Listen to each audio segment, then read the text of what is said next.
When I was a kid, the disaster we worried about most was a nuclear war. That's why we had a barrel like this down in our basement, filled with cans of food and water. When the nuclear attack came, we were supposed to go downstairs, hunker down, and eat out of that barrel. Today, the greatest risk of global catastrophe doesn't look like this. Instead, it looks like this. If anything kills over 10 million people in the next few decades, it's most likely to be a highly infectious virus rather than a war. Not missiles, but microbes. Now, part of the reason for this is that we have invested a huge amount in nuclear deterrence, but we've actually invested very little in a system to stop an epidemic. We're not ready for the next epidemic. Let's look at Ebola. I'm sure all of you read about it in the newspaper.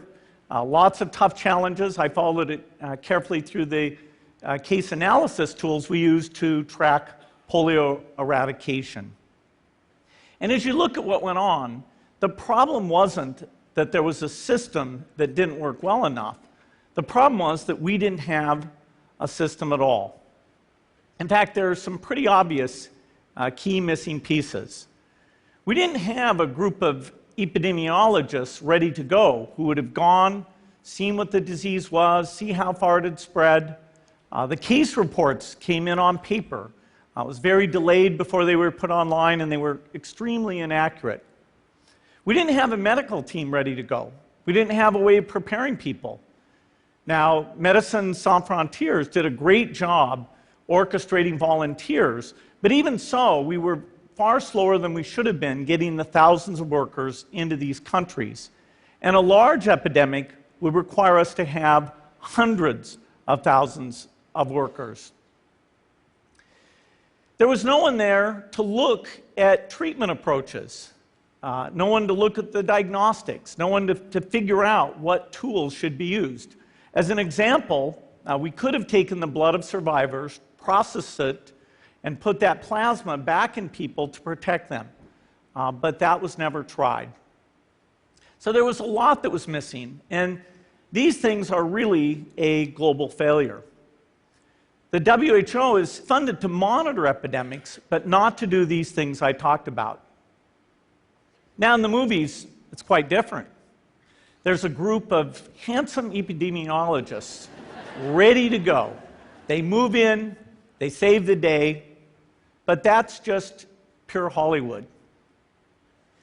The failure to prepare could allow the next epidemic to be dramatically more devastating than Ebola. Let's look at the progression of Ebola over this year. About 10,000 people died, and nearly all were in the 3 West African countries. There's 3 reasons why it didn't spread more. The first is there was a lot of heroic work by the health workers. They found the people and they prevented more infections. The second is the nature of the virus. Ebola does not spread through the air. And by the time you're contagious, most people are so sick that they're bedridden. Third, it didn't get into many urban areas, and that was just luck. If it had gotten into a lot more urban areas, the case numbers would have been much larger. So next time, we might not be so lucky. You can have a virus where people feel well enough while they're infectious that they get on a plane or they go to a market. The source of the virus could be a natural epidemic like Ebola, or it could be bioterrorism. And so there are things that would literally make things 1,000 times worse. In fact, let's look at a model of a virus spread through the air like the Spanish flu back in 1918. So here's what would happen. It would spread throughout the world very, very quickly. And you can see there's over 30 million people die from that epidemic. So this is a serious problem. We should be concerned. But in fact, we can build a really good response system. We have the benefits of all the science and technology that we talk about here. We've got cell phones to get information from the public and get information out to them. We have satellite maps where we can see where people are and where they're moving. We have advances in biology that should dramatically change the turnaround time to look at a pathogen and be able to make drugs and vaccines that fit for that pathogen. So we can have tools, but those tools need to be put into an overall global health system, and we need preparedness. The best lessons, I think, on how to get prepared are, again, what we do for war. For soldiers, we have full-time waiting to go. We have reserves that can scale us up to large numbers. NATO has a mobile unit that can deploy very rapidly. NATO does a lot of war games to check, are people well trained?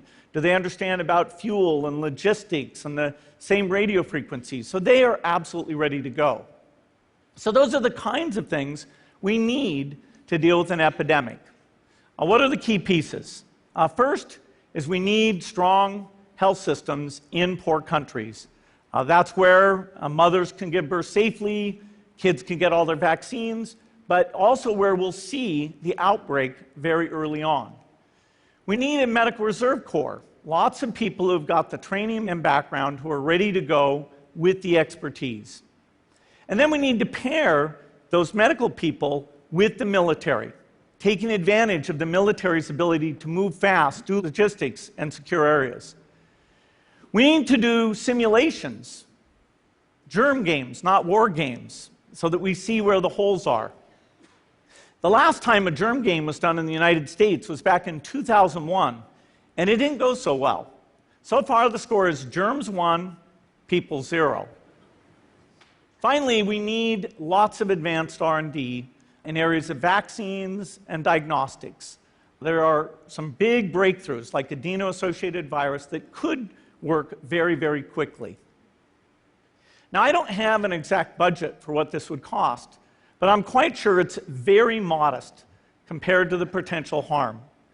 The World Bank estimates that if we have a worldwide flu epidemic, global wealth will go down by over $3 trillion, and we'd have millions and millions of deaths. These investments offer significant benefits beyond just being ready for the epidemic. The primary health care, the R&D, those things would reduce global health equity and make the world more just as well as more safe. So I think this should absolutely be a priority. There's no need to panic. We don't have to hoard cans of spaghetti or go down into the basement. But we need to get going because time is not on our side.